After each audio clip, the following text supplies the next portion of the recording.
बिस्मिल्लाहिर्रहमानिर्रहीम। अस्सलाम वालेकुम डियर स्टूडेंट्स। हमने स्टार्ट किया है मस्कुलोस्केलेटल डिसऑर्डर। ये हमारे साथ जो पैथोफिजियोलॉजी 2 है उसमें चैप्टर नंबर 5 है। इस चैप्टर में हमने जो पार्ट फर्स्ट है वो कंप्लीट किया है और अब हम पार्ट सेकंड को कंप्लीट करेंगे, जिसमें इस वीडियो लेक्चर में ये चैप्टर जो है ना और इस वीडियो लेक्चर में इस चैप्टर को हम क्लियर करेंगे। तो आइए स्टार्ट लेते हैं। स्टार्ट लेने से पहले आप लोगों से एक छोटा सा रिक्वेस्ट है कि हमारे चैनल लेक्चर्स बाय अनाया को अगर आप लोगों ने सब्सक्राइब नहीं किया है तो सब्सक्राइब कर दे, वीडियो लेक्चर को लाइक करें, कमेंट करें and press the bell icon ताकि नेक्स्ट वीडियो का नोटिफिकेशन आप लोग को बहुत जल्द मिल सके। स्टूडेंट्स, हमारे साथ जो नेक्स्ट ऑब्जेक्टिव है वो है ऑस्टियोपोरोसिस। जैसे कि हमने HN2 यानी एडल्ट हेल्थ नर्सिंग 2 में पढ़ा है ऑस्टियोपोरोसिस, उसमें बहुत डिटेल के साथ पढ़ा है, तो वहाँ से आप लोग डिटेल के साथ पढ़ सकते हैं। यहाँ पे जस्ट हम ऑब्जेक्टिव को क्लियर करेंगे, ठीक है, डिटेल में नहीं जाएंगे। तो लिखा गया है कि osteoporosis is a disease that causes your bones to become weak and brittle. लिखा गया है कि ये जो ऑस्टियोपोरोसिस होता है ये हमारे बोन का एक डिसऑर्डर होता है, ठीक है, बोन में कास हो जाता है और ये हमारे बोन को वीक बना देती है। और दूसरा ये कि वीक जो बोन होता है उसको फ्रेजाइल बना देते हैं यानी टूटने वाला हो जाता है, ठीक है। ब्रिटल का मतलब है टूटने वाला। It is a common disease and can result in fracture from even simple trauma. ये जो है ना ये हमारे साथ एक कॉमन डिजीज़ है और जब भी हमारे साथ इस कंडीशन में थोड़ा सा भी फ्रैक्चर, थोड़ा सा भी ट्रॉमा, थोड़ा सा भी इंजरी आ जाए तो डायरेक्ट ही फ्रैक्चर हो जाता है, ठीक है, यानी बोन जो है ना वो टूट जाता है क्योंकि बोन जो है ना वो फ्रेजाइल बन गया है। अगर आप लोग देख लें तो नॉर्मल बोन बिल्कुल इसी तरह से होती है, लेकिन अगर इसमें फ्रेजिलिटी आ जाए यानी पोर्स जो है ना वो बन जाए, ठीक है, ऑस्टियोपोरोसिस हो जाए तो फिर फर्स्ट कंडीशन ऐसा, सेकेंड ऐसा और लास्ट में इस तरह का बोन बन जाता है, जिसकी वजह से फिर जल्दी से बोन जो है ना वो टूटने लगता है, ठीक है। In fact it is estimated that a 50-year-old woman has a 40% chances of having an osteoporotic fracture during her remaining lifetime, ठीक है। बताया गया है कि ये ज़्यादातर हमारे साथ किस में कॉमन होता है, वुमेन्स में कॉमन होता है और जब भी वुमेन 50 ईयर का हो जाए तो उसके बाद 40% चांसेस होते हैं कि उसको ऑस्टियोपोरोसिस हो जाए और ऑस्टियोपोरोसिस की वजह से उसको फ्रैक्चर अगर हो सकती है लाइफ टाइम में, ठीक है, उसके बाद जितना भी लाइफ रिमेनिंग रह गया है उसमें। Osteoporosis is important. ऑस्टियोपोरोसिस जो है ना ये हमारे साथ इंपॉर्टेंट है because of the problem resulting from this fractures, ठीक है, क्योंकि जब भी हमारे साथ लिखा गया है कि ऑस्टियोपोरोसिस इज़ इम्पॉर्टेंट, ये क्यों इम्पॉर्टेंट है, ठीक है, यानी जो अबव 50 ईयर्स वुमेन्स होते हैं, ठीक है, तो उसमें ज़्यादातर फ्रैक्चर्स आ जाती है, ठीक है। और ये फ्रैक्चर क्यों आती है, इसके लिए इम्पॉर्टेंट चीज़ क्या है, ऑस्टियोपोरोसिस है, यानी ऑस्टियोपोरोसिस की वजह से जो फ्रैक्चर है वो अकर हो जाती है, ठीक है।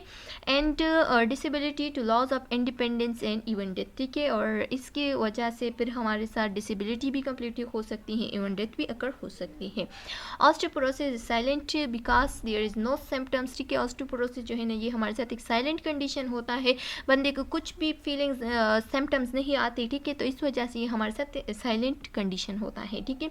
Osteoporosis result from a loss of bone mass, और ये हमारे साथ हमें तब पता चलता है जब हमारी बोन की डेंसिटी बहुत कमज़ोर हो जाए और हमें फ्रैक्चर वगैरह लग जाए, तो उस दौरान हमें पता चलता है कि ऑस्टियोपोरोसिस हो गई है, ठीक है, यानी जो मास, जो बोन की मास होती है या डेंसिटी होती है वो बिल्कुल कम हो जाती है। Many factors will raise your risk of developing osteoporosis and breaking a bone, ठीक है। बताया गया है कि बहुत सारे रिस्क फैक्टर हो सकते हैं ऑस्टियोपोरोसिस से, जैसे कि यानी बोन का ब्रेक होना, ठीक है, यानी बोन का टूटना, कंटिन्यूटी ऑफ द बोन जब टूट जाए तो उसको हम फ्रैक्चर कहते हैं। Recognizing your risk factor is important so you can take steps to prevent this condition to treat it before it become worse, ठीक है।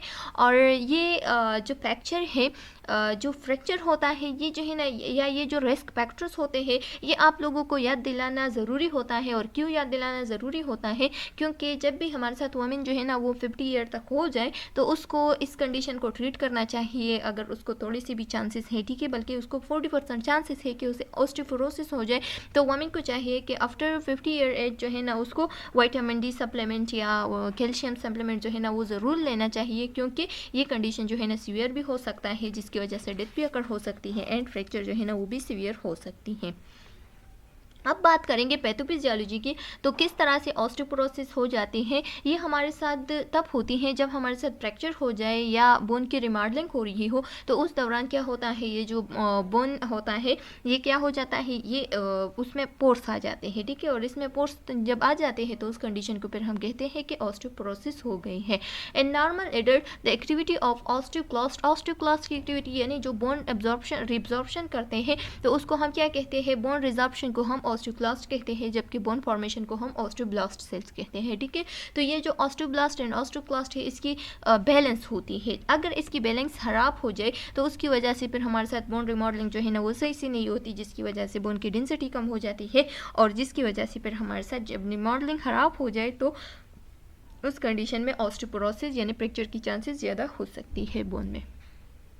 Normal bone remodeling in adult result gradually increase bone mass until the early 30s। ठीक है, बताया गया है कि क्या होता है कि जब भी हमारे साथ बोन की रिमॉडलिंग होती है तो एक एडल्ट की जब एक बोन रिमॉडल हो रही है तो वो उस प्रीवियस बोन से 30% वो थोड़ा हेवी मास वाला होता है। लेकिन अगर ऑस्टियोपोरोसिस है तो उस दौरान जब भी हमारे साथ रिमॉडलिंग हो जाए तो उसकी जो मास की डेंसिटी है वो उस प्रीवियस बोन से भी कम हो, तो उस दौरान हम कहते हैं कि बोन की रिमॉडलिंग हो गई है, बोन में ऑस्टियोपोरोसिस हो गई है। और ये क्यों होती है, या तो हमारे साथ कैल्शियम लेवल जो है ना वो डिक्रीज हो गई है, जो कि हमारे साथ बोन की रीअब्जॉर्प्शन में प्रमोशन देती है, हेल्प कर देती है, ठीक है, उसकी फॉर्मेशन कर देती है। या हमारे साथ एस्ट्रोजन लेवल वुमेन में कम हो गई है, ज़्यादातर ये मेनोपॉज की वजह से होती है, ठीक है। तो इस दौरान भी जो बोन है उसमें ऑस्टियोपोरोसिस हो सकती है। और या तो हमारे साथ जो पैराथायराइड हार्मोन है उसका लेवल जो है ना वो इंक्रीज हो गया है, तो इस वजह से जो रीअब्जॉर्प्शन वगैरह है वो सही से नहीं हो रहा है, तो या रीअब्जॉर्प्शन जो है ना वो टर्न ओवर कर रहा है, मतलब अभी तक बोन जो है ना वो दोबारा से बना नहीं है और रिमॉडलिंग उसकी दोबारा से हो जाए, तो उस कंडीशन में हम कहते हैं कि पैराथायराइड हार्मोन से ज़्यादा हो गए हैं, इस वजह से हमारे साथ क्या हो गया है, बोन की डेंसिटी जो है ना वो सही से नहीं बनती, ठीक है। स्टूडेंट्स, अगर रिस्क फैक्टर की तरफ हम देख लें ऑस्टियोपोरोसिस की, तो ये ज़्यादातर फीमेल में हो सकती है, पोस्ट मोनोपॉजल में हो सकती है, जैसे कि हमने कहा कि और एस्ट्रोजन की लेवल जो है ना वो कम हो जाए, ठीक है। एंड फैमिली हिस्ट्री की वजह से भी हो सकती है, लैक ऑफ एक्सरसाइज की वजह से हो सकती है, ठीक है। एंड स्मॉल बॉडी फ्रेम हो गया, इसके साथ साथ लो कैल्शियम इंटेक हो गया, विटामिन डी की कमी की वजह से भी हो सकती है। अगर कोई स्मोकिंग कर रहा है तो उसकी जो बोन रिमॉडलिंग है वो फिर जल्दी नहीं होता, ठीक है। और इसके साथ साथ उसकी जो बोन की डेंसिटी है वो भी कम हो जाती है, तो इसकी वजह से भी ऑस्टियोपोरोसिस हो सकती है। एज की वजह से, जैसे कि हमने बताया कि जो फीमेल होती हैं अगर वो 50 से अबव हो जाए तो उस कंडीशन में होती है ज़्यादातर ऑस्टियोपोरोसिस। एंड जो रोमेटॉइड आर्थराइटिस का अगर पेशेंट हो या हमारे साथ हाइपरथायराइडिज्म का अगर पेशेंट हो, हाइपर पैराथायराइडिज्म का अगर पेशेंट हो, जैसे कि हमने बताया पिछले स्लाइड में कि हाइपर पैराथायराइडिज्म जो है ना उसकी वजह से भी हो सकती है, ठीक है।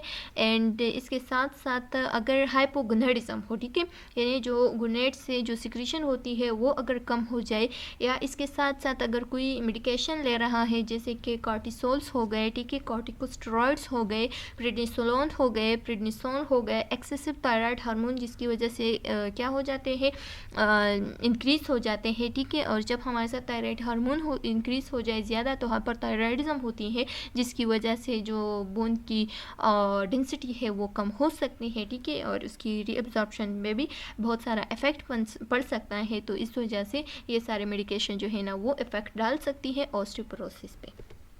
अच्छा स्टूडेंट्स, अब हम ट्रीटमेंट की तरफ आते हैं। तो अगर हमारे साथ एक पेशेंट आ गया और उसको ऑस्टियोपोरोसिस हुआ था तो उस दौरान हम क्या करेंगे।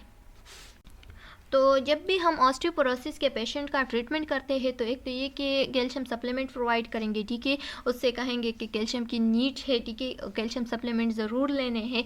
और डेली जो रिकमेंडेड है, यानी जो अमेरिकन नर्सिंग एसोसिएशन की तरफ से या डॉक्टर की तरफ से जो प्रिस्क्रिप्शन मिलती है तो वो डेली एक एडल्ट के लिए 1000 मिलीग्राम जो है ना वो ज़रूरी है, ठीक है, कि वो डेली इनटेक करें। जबकि उसमें वुमेन के लिए फिर 1200 mg जो है ना पर डे ज़रूरी है कि वो कैल्शियम की इनटेक करे, और मेल में जब वो अबाउ 70 एज हो जाए, ठीक है, तो उसके लिए फिर क्या है 1200 जो है ना वो 1200 mg पर डे जो है ना वो मेल के लिए ज़रूरी है, जबकि 50 से अबाउ एज वुमेन के लिए 1200 ज़रूरी है, ठीक है। और जब भी एडल्ट हो जाए यानी मतलब 18 एज से अबाउ सारे लोगों के लिए कैल्शियम का इंटेक लेना बहुत ज़रूरी है 1000 mg, ठीक है। इसके साथ साथ अगर हम विटामिन डी की बात करें तो विटामिन डी का जो एडिक्वेट अमाउंट है वो ज़रूर लेना चाहिए, बहुत इंपॉर्टेंट है हर इंसान के लिए, ठीक है। लेकिन हमारे साथ जो रिकमेंडेशन है, रिकमेंडेशन वाला जो डोज है तो वो फॉर डेली जो है ना एडल्ट के लिए 400 से 800 यूनिट्स तक ज़रूरी है, इंटरनेशनल यूनिट जो आई हुई होती है, ठीक है। जबकि जो अबाउ 50 एज हो जाए तो उसके लिए फिर तकरीबन जो मतलब फिर तकरीबन 800 से लेकर 1000 तक ये ज़रूरी है अबाउ 50 या 50 से अबाउ एज के लिए, ठीक है। स्टूडेंट्स, ये विटामिन डी क्यों ज़रूरी होती है? तो विटामिन डी इसलिए ज़रूरी होती है क्योंकि ये हमारे साथ कैल्शियम की रीअब्जॉर्प्शन कर देती है और इस वजह से फिर हमारे साथ जो बोन की रिमॉडलिंग है उसमें मदद देती है। फिर हम फिज़िकल एक्टिविटी की बात करेंगे तो फिज़िकल एक्टिविटी में ज़रूरी है एक्सरसाइज करना, ताकि हमारे बॉडी के जो बोन्स होते हैं वो आदी हो जाए चलने फिरने के साथ, ठीक है। तो इस वजह से एक्सरसाइज करना और ज़्यादातर वेट बियरिंग एक्सरसाइज करना एंड वॉकिंग जो है ना ये बहुत ज़रूरी है। तो यहाँ पे हमारे साथ एक फार्मूला दिया गया है कि हम क्या करेंगे, जो सी से कैल्शियम लेंगे, ठीक है। कैल्शियम के साथ साथ विटामिन डी ज़रूरी है, एक्सरसाइज ज़रूरी है एंड फॉल्स से प्रिवेंट करना ज़रूरी है, ठीक है। गुड न्यूट्रिशन प्रोवाइड करना बहुत ज़रूरी है, और अगर स्मोकर है तो स्मोकिंग को स्टॉप करना बहुत इंपॉर्टेंट है इस ट्रीटमेंट में। अच्छा स्टूडेंट्स, अब हमारे साथ जो सेकेंड डिजीज़ आता है तो वो है ऑस्टियोजेनेसिस इम्परफेक्टा। ऑस्टियोजेनेसिस इम्परफेक्टा जो है ना ये जेनेटिकली होती है, ठीक है। ये आप लोगों ने रिमेंबर रखना है कि ऑस्टियोजेनेसिस इम्परफेक्टा जो है ना ये जेनेटिक डिसऑर्डर होती है, ठीक है। और ये जो है ना ये जो ऑस्टियोजेनेसिस इम्परफेक्टा होती है तो ये ज़्यादातर डोमिनेंट जेनेटिक डिफेक्ट्स की वजह से कास होती है, ठीक है। ये आप लोगों ने रिमेंबर रखना है। इसके फिर 8 टाइप्स होते हैं, और उस 8 टाइप्स में जो टाइप 1 होती है वो माइल्डेस्ट स्टेज होती है, जबकि टाइप 2 जो है ना वो सीवियर स्टेज होती है, ठीक है, इस कंडीशन में। फिर लिखा गया है कि there is not in actual care, इसके लिए कुछ भी एक्चुअल केयर नहीं होता, लेकिन हम पेशेंट को प्रिवेंट रखते हैं किसी भी पाल से, ठीक है, ताकि उसका जो बोन है वो फ्रैक्चर ना हो जाए, ठीक है। क्योंकि उसका बोन भी क्या होता है, उसकी बोन डेंसिटी भी कम होती है, तो इस वजह से वो जल्दी से फ्रैक्चर हो सकती है, और उसकी बॉडी का जो स्ट्रेचर्स होता है वो भी बहुत कम होता है, ठीक है। और वो चलने फिरने वाला नहीं होता। जब वो एडल्ट भी हो जाए तो उस कंडीशन में भी उसका जो हाइट होता है वो बहुत बच्चों जैसा होता है, कम होता है। इसकी सिम्टम की तरफ अगर हम देख ले तो इसकी सिम्टम में क्या आ सकते हैं कि इसकी जो बोन्स होते हैं वो जल्दी क्या हो सकते हैं, माइनर ट्रॉमा से भी ब्रेक हो सकती है, ठीक है। इसके साथ साथ जो बोन है उसमें पेन हो सकता है, बोन डिफॉर्मिटीज़ हो सकते हैं, जैसे कि स्कोलियोसिस हो गया जो कि बैक बोन्स में होता है, इस लाइक स्ट्रक्चर बन जाता है, ठीक है। एंड बाउलेक हो गए। बाउलेक्स का क्या मतलब है, जब हमारे साथ लेग्स का जो शेप है वो क्या हो जाए, वो कर्व हो जाए, ठीक है, तो उस कंडीशन को हम बाउलेक्स कहते हैं। इसके साथ साथ उसका जो स्ट्रेचर होगा वो शार्टर सा होगा, ठीक है, बच्चों जैसा होगा, एंड जो उसके जो टीथ है वो ब्रिटल होंगे, ब्रिटल मतलब कमज़ोर होंगे एंड खराब होंगे, ठीक है, जिसको हम डेंटेनोजेनेसिस भी कहते हैं, डेंटेनोजेनेसिस इम्परफेक्टा। इसकी जो स्क्लेरा है, जो वाइटिंग ऑफ द आई है, उसके साथ उसके करीब एक टेंट होगा, या तो ग्रे होगा या पर्पल होगा या ब्लू होगा, ठीक है, एक शेड सा होगा। अच्छा स्टूडेंट्स, फिर आते हैं हमारे साथ इसके पेस की तरफ। अगर हम बात करें तो इसकी पेस को अगर आप लोग देख ले तो ये बिल्कुल ट्राइंगुलर जैसे होता है, ये आप लोग देख ले, इस तरह का पेस होता है, ठीक है, ट्राइंगल सा। अच्छा, फिर हमारे साथ आती है जब ये एडल्टहुड में पहुंच जाए, ठीक है, यानी 18 एज से थोड़ा कम, ठीक है, 16 एज तक, तो उस कंडीशन में क्या होता है, इसको हियरिंग लॉस हो जाती है एंड लूज जॉइंट, उसका जो जॉइंट है वो लूज होगा। रेडियोग्राफिक फीचर्स की तरफ अगर हम देख ले तो हम किस तरह से डायग्नोस करेंगे कि पेशेंट को ऑस्टियोजेनेसिस एंड इम्परफेक्टा है। तो इसके लिए हम कुछ टेस्ट वगैरह करते हैं, जैसे कि रेडियोग्राफिक फीचर्स हो गए, तो उसमें क्या है कि vary according to the type of disease, ठीक है, severity and type of disease की तरफ हम देखते हैं कि क्या कंडीशन है डिजीज़ का। अगर सीवियर है तो तब हमें थोड़ा डायग्नोस हो सकता है, अगर सीवियर नहीं है तो तब नहीं हो सकता, ठीक है। And include osteopenia and fracture. अगर फ्रैक्चर हो गया है या ऑस्टोफीनिया हो गया है, यानी जो लूज ऑफ डेंसिटी हो गई है बोन की, तो उस कंडीशन में भी हमें पता चल सकता है कि ये कंडीशन हो सकता है, ऑस्टियोजेनेसिस इम्परफेक्टा हो सकती है, ठीक है। विच में हील्स विद फ्लोरेड कैलस, ठीक है। फ्लोरेड कैलस का क्या मतलब है, जब हमारे साथ एक फ्रैक्चर का रिफेयरिंग हो जाती है तो उस कंडीशन को हम फ्लोरेड कैलस कहते हैं, ठीक है। एंड ये इस कंडीशन में फिर हमारे साथ क्या होती है, जब भी ये बोन की रिमॉडलिंग होती है तो उस कंडीशन में ये जो है ना, ये एक ऑस्टियोसार्कोमा सा बना देता है, यानी सही से वापस नहीं जुड़ जाता, बल्कि एक बोन अपने साथ एक ट्यूमर बना देती है, ठीक है। Bone are thin and under tubulated. Bone जो है ना वो थिन होगी एंड एक ट्यूब्यूल में क्या होगी, बंद होगी।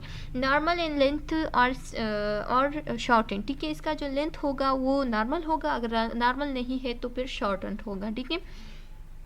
थिकेंड होगा and formed by multiple fractures, और डिफॉर्मिटी इसमें हो सकती है, ठीक है। और इसके साथ साथ फिर मल्टीपल फ्रैक्चर्स भी आ सकती हैं।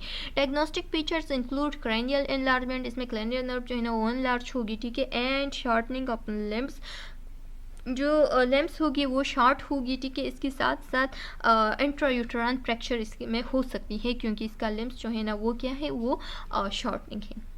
अच्छा स्टूडेंट्स, फिर हमारे साथ आते हैं कि बोन मिनरल डेंसिटी को हम देखेंगे, ठीक है। और इसको हम डेक्सा के ज़रिए से मेजर कर सकते हैं। डेक्सा हमने ऑलरेडी पढ़ा है, ठीक है। अगर फिर भी आप लोग को पता ना हो तो मैं कम्युनिटी में शेयर करूँगी।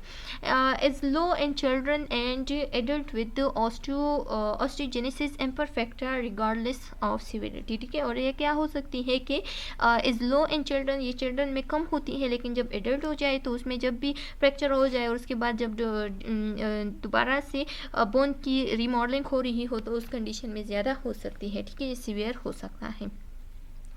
या चिल्ड्रन में जो है ना इसका इतना सिवियरिटी नहीं होता, इसका कंडीशन जो है ना फिर भी थोड़ा वो इन्वायरमेंट के साथ अपने आप को एडजस्ट कर सकता है, लेकिन जब एडल्ट हो जाए तो उस कंडीशन में ये बहुत सीवियर हो जाता है। मैनेजमेंट में हम किस तरह से करेंगे, तो जब भी हमारे साथ एक पेशेंट आता है और उसको ऑस्टियोजेनेसिस इम्परफेक्टा हो तो उस कंडीशन में हम मैनेजमेंट करते हैं। और उस कंडीशन में हम किस तरह से मैनेजमेंट करते हैं, एक तो ये कि उसकी मोबिलिटी को कम करेंगे, क्योंकि अगर वो ज़्यादा मूव करेगा तो ज़्यादा जो है ना उसके फ्रैक्चर की चांसेस हो सकती है, ठीक है। दूसरा है कि उसकी फ्रैक्चर को कम करेंगे, इसके साथ साथ उसकी जो जनरल हेल्थ है उसको इम्प्रूव करेंगे, ठीक है। सर्जिकल करेक्शन करेंगे ताकि उसकी जितनी भी डिफॉर्मिटीज़ है उसको इम्प्रूव किया जाए। एंड फिजियोथेरापी करेंगे, ठीक है। उसकी मसल्स की, उसकी बोन की फिजियोथेरापी करेंगे ताकि उसके हेल्थ में क्या आ जाए, थोड़ा इम्प्रूवमेंट आ जाए। इसके साथ साथ फिर लिखा गया है कि हम जो ऑर्थोटिक सपोर्ट होता है उसको यूज़ करेंगे। उसको क्यों यूज़ करेंगे, ताकि जब भी वो मूव करे तो वो उसकी जो फ्रैक्चर की चांसेस है वो कम हो, ठीक है। किस तरह से ऑर्थोटिक सपोर्ट, तो इसमें हमारे साथ व्हील चेयर्स आते हैं कि व्हील चेयर्स के ज़रिए से पेशेंट जो है ना वो मूवमेंट कर सकता है।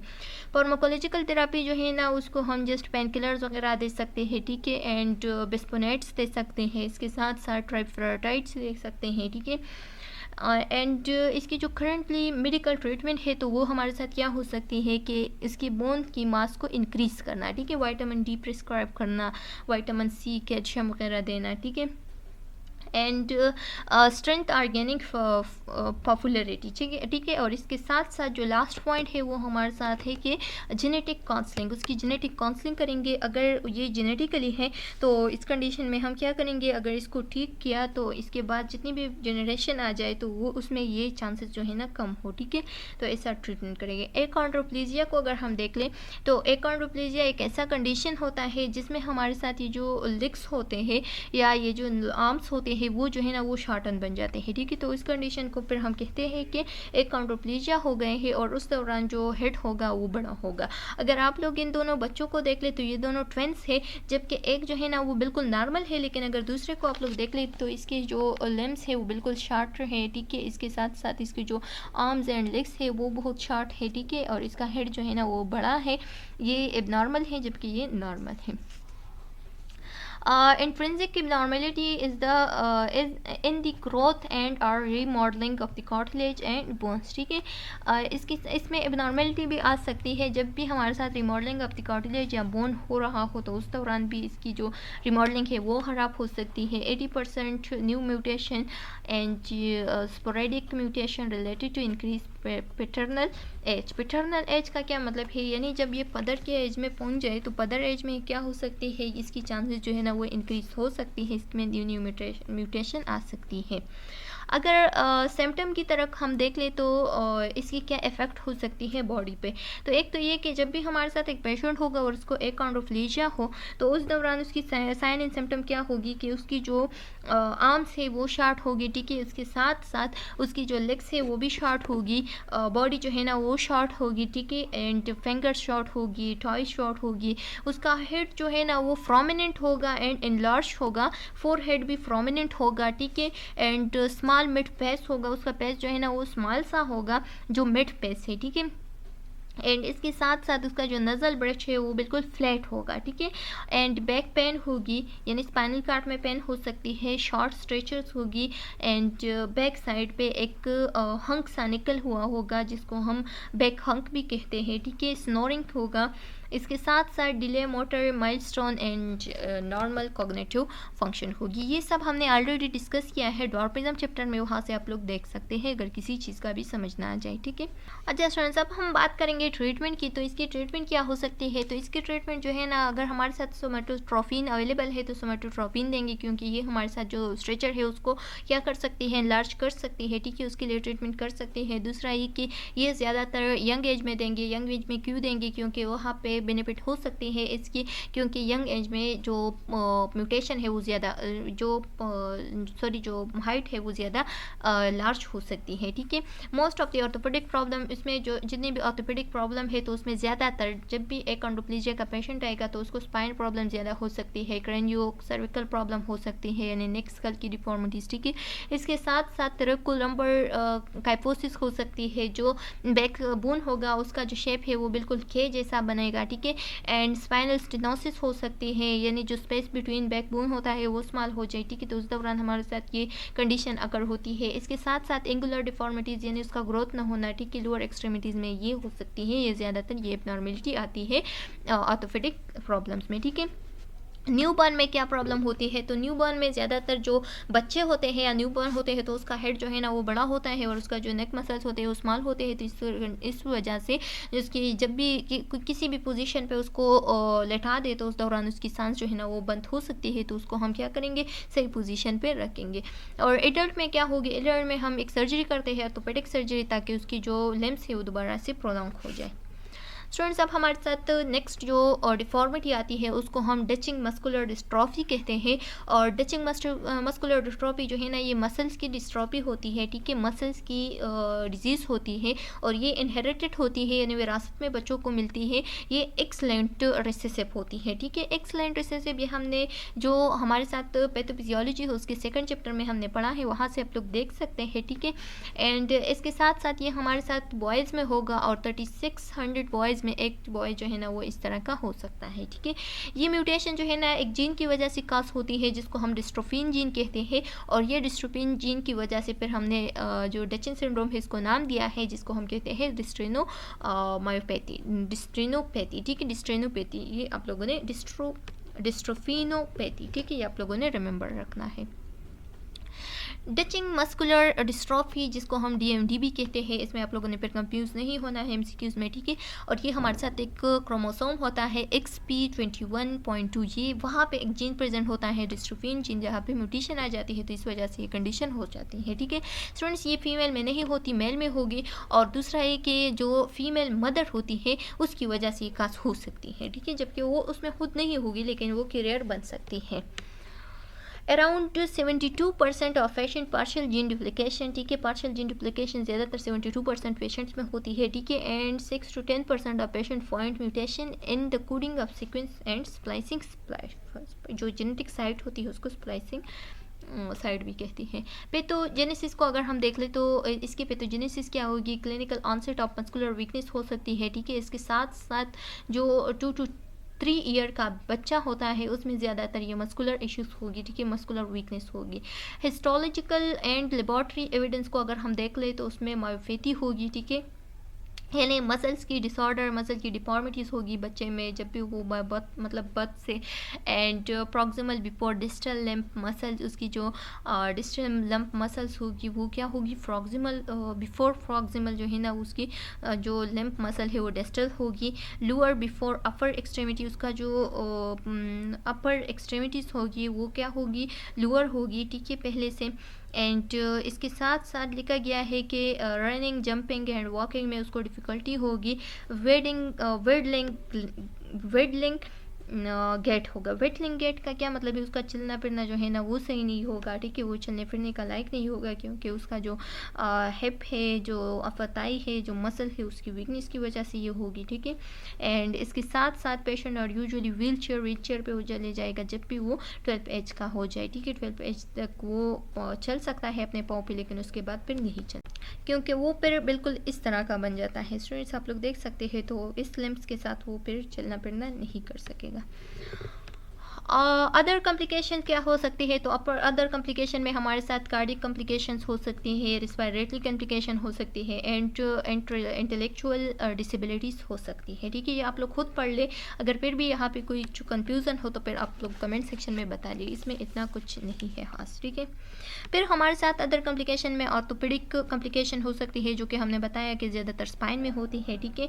एंड दूसरा डिजीज़ हमारे साथ आते हैं बिल्कुल इसी तरीके का होता है, बिल्कुल इस डिजीज़ से रिलेटेड होता है, लेकिन ये हमारे साथ बिकर मस्कुलर डिस्ट्रोफी होती है, ठीक है, जबकि वो डचर था। डचर एंड बिकर में क्या डिफरेंस है, तो बिकर जो है ना वो हमारे साथ एक मस्कुलर डिस्ट्रोफी है सिमिलर टू DMD, ठीक है, बिल्कुल DMD के सिमिलर होता है, और ये जो है ना ये हमारे साथ 5 to 60 ईयर तक मतलब क्या होती है, ये अनसेट हो जाती है इसकी, ठीक है। And the course is slower and less predictable, ये इसका जो कोर्स है, इसका जो ड्यूरेशन है वो बहुत स्लोअर होता है, ठीक है, और लेस प्रेडिक्टेबल होता है, ये ज़्यादा जाहिर नहीं होता, ठीक है। इसके साथ साथ जनरलाइज वीकनेस होगी मसल्स की, ठीक है, ज़्यादातर हिप एरिया में, पेल्विक एरिया में, थाई में एंड शोल्डर में मसल वीकनेस होगी। जो काफ जो लेग्स के मसल्स होते हैं वो जो है ना वो इनलार्ज होंगे, जब भी मतलब थोड़ा बड़ा होगा बंदा तो उस दौरान जो है ना उसकी इनलार्जमेंट ऑफ द काल्फ मसल्स होगी, तो इस वजह से फिर उसकी ब्रेकडाउन भी हो सकती है उस मसल की, ठीक है, उस बोन की। ये आप लोग देख सकते हैं, जो नॉर्मल जीन होता है वो बिल्कुल इस तरह का होता है, ठीक है, एक्स्ट्रा सेलुलर मैट्रिक्स जो है ना वो इसका इस तरह सा होता है, जबकि अगर बेकर में देख ले तो इसका ये जो मैट्रिक्स है ये इस तरह से होगा, ठीक है, इसका डिफॉर्मिटी आया है, जबकि जो डचिंग होगा वो बिल्कुल अलहदा होगा। ये जीन जो है ना इससे बिल्कुल क्या हो गया है, म्यूटेशन इसमें इतनी आ गई है कि उसकी डिटैचमेंट हो गई है, ठीक है, तो ये बहुत सीवियर कंडीशन होता है, ये इतना सीवियर नहीं होता। तो चलो स्टूडेंट्स, उम्मीद है कि आप लोगों को ये चैप्टर समझ में आ गया होगा। यहाँ पे ये हमारे साथ ख़त्म हो गया है। अगर फिर भी इसमें कोई क्वेश्चन कॉम्प्लिकेशन है तो आप लोग कमेंट सेक्शन में पूछ सकते हैं, बहुत जल्द आप लोग का आंसर मिल जाएगा। नेक्स्ट वीडियो लेक्चर में हम लास्ट चैप्टर को कंप्लीट करेंगे। नेक्स्ट वीडियो में मिलते हैं, तब तक के लिए अल्लाह हाफिज़।